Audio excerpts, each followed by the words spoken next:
The Miami Dolphins have the chance to do the impossible and shock the NFL world. In 2022, the Dolphins finished with a 9-8 record, which was good enough to make it into the playoffs as a wildcard team, where they would ultimately lose to division rival Buffalo in a close game. There was a lot of stories surrounding Miami coming into the 2022 season. The Dolphins had fired previous head coach Brian Flores. Their new head coach, Mike McDaniel, had never been a head coach before, so he had a lot to prove to people that he could be a head coach in the NFL, as well as the offseason acquisition of wide receiver Tyreek Hill. But none of these were as big as the story surrounding Tua Tagovailoa. The young quarterback from Alabama had had his ups and downs throughout his first couple years as an NFL quarterback, with the biggest problem being the simple fact that he just could not stay healthy. Tua played a total of 23 games through his rookie and sophomore season, and when you take a look at his stats, some of them look great, but some of them aren't exactly eye-popping. But many Dolphins fans were still excited about what they saw because there were moments here and there that showed that Tua could succeed in the NFL.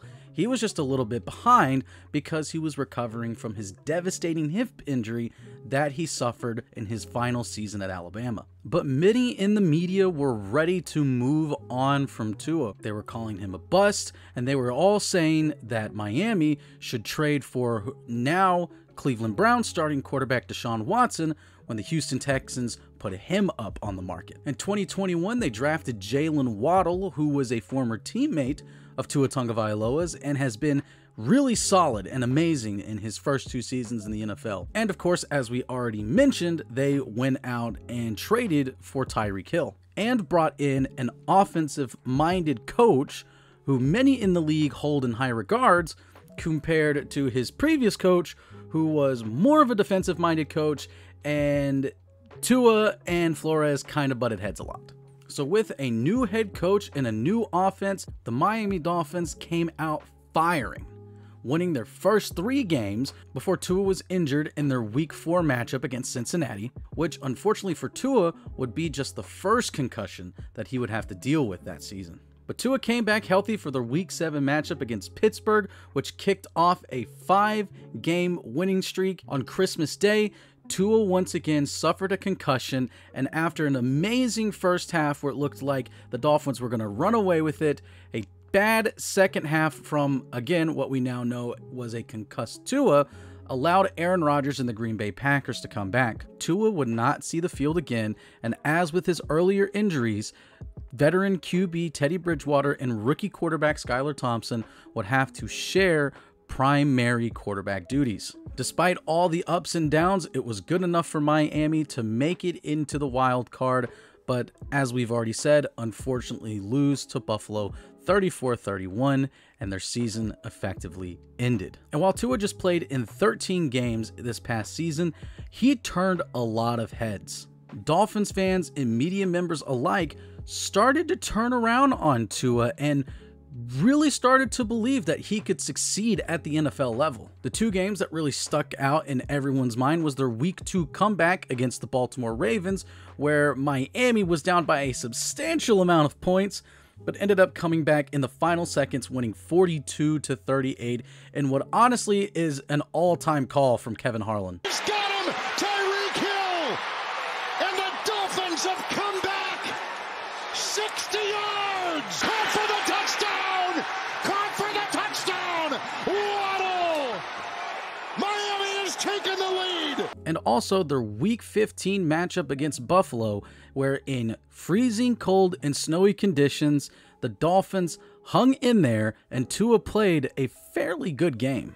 Now, what was a bit lackluster for Miami last season was the defense. It always felt like the offense was having to play a near perfect game if Miami was wanting to hang in and try to win games. Good examples of this are games such as the one we just previously mentioned against the Baltimore Ravens, as well as in back-to-back matchups against Detroit Lions and the Chicago Bears, where it felt like 2 somewhat superior teams. I was a bit higher on the Lions last year and still kind of am this season, but definitely against the Bears. Both of those teams really hung in there when it felt like Miami should have been able to pull away. And it was games like this and other games throughout the season which led Miami to be in the bottom half of overall defenses in the NFL. But now we get to this offseason. What makes this offseason different from last season? How can the Miami Dolphins pull off the impossible and maybe not even just win the division, but maybe even win the Super Bowl? Let's start at the very top with the head coach, Mike McDaniel. Was he perfect last season? No, absolutely not.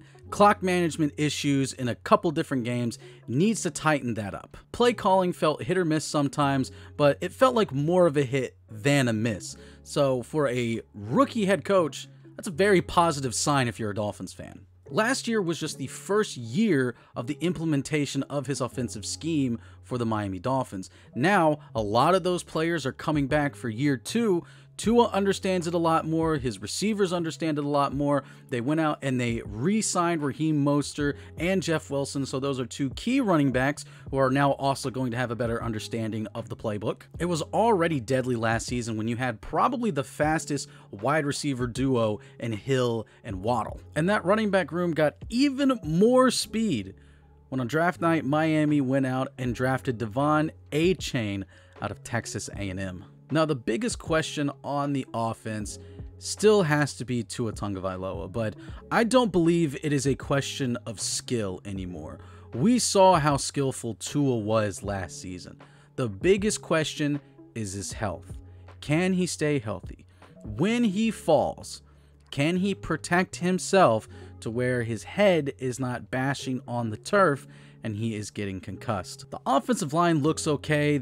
Really only the biggest question mark on the offensive line is left guard, where Liam Eichenberg has held down that role for the past few seasons. He's the one that I probably mistrust or trust the least out of anyone on the offensive line, and also just the depth of the offensive line. It's not very deep.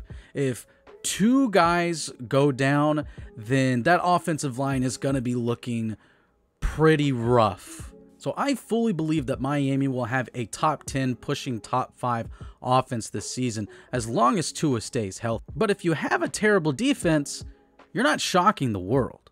But I don't think that Miami is going to have as bad of a defense last year this season. Miami was aggressive this offseason, and it started with signing Vic Fangio as the defensive coordinator. This is something that Dolphins fans were clamoring for last year when Mike McDaniel was assembling his initial group of coaches. And Fangio is generally respected in NFL circles as one of the best defensive minds in the league. Fangio is also reunited with a former player of his in Bradley Chubb, who Miami went out and traded for last season to pair alongside of Jalen Phillips as a really good pass rush. Those two can be pretty deadly, especially when you've got players like Emmanuel Ogbah and Christian Wilkins holding it down on the interior. The Dolphins also went outside David Long Jr. Now, linebacker is probably the biggest question and the biggest hole that Miami has on this roster, outside of the offensive line, of course. There are some okay options. They still have Jerome Baker. Andrew Van Ginkel is still there. They've made a couple of other signings to add to the depth, but there's still a lot of question marks there. And now we get to the big swing for the fences trade that Miami made just a few short months ago, which was trading not a lot for cornerback Jalen Ramsey. So now Vic Fangio gets a great pass rush and now one of the best corners in the league, who is now paired opposite of a former All-Pro player and Xavier Howard, who had a really down year last year. He dealt with some injuries on and off throughout the season. If he can have a bounce back year and focus more on attacking the wide receiver 2s of offenses and letting Ramsey handle the wide receiver 1s, that's just a deadly combination. Add on top of that Miami found a hidden gem last year and an undrafted free agent named Kader Kohou, who played like a quality starter last season. And of course, at the safety spot, they still have a young up-and-comer named Javon Holland, who is really good. Again, he also had a bit of a down year last season, but let's see how he does in a Vic Fangio system. So how does Miami shock the NFL world? How do they prove everyone wrong, all the doubters and all the haters, incorrect, and win not just the division, but the Super Bowl? From a betting perspective, I like Miami to win the division. There seems to be some turmoil going on in Buffalo.